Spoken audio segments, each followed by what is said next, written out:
আসসালামু আলাইকুম। আবহাওয়ার খবর নিয়ে আপনাদের সামনে হাজির হয়েছি। আজ 20 জুলাই। কোন জেলা থেকে ভিডিওটি দেখছেন সেটি কমেন্ট করে জানান এবং পরবর্তী আপডেট পেতে চ্যানেলটি সাবস্ক্রাইব করে সাথেই থাকুন।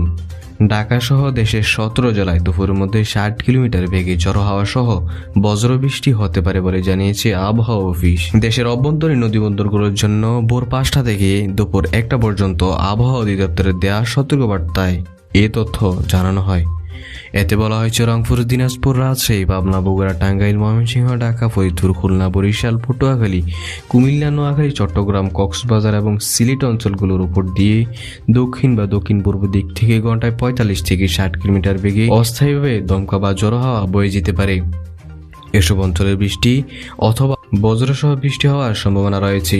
এসব এলাকার নদীবন্দরগুলোকে 1 নম্বর সতর্ক সংকেত দেখাতে বলা হয়েছে।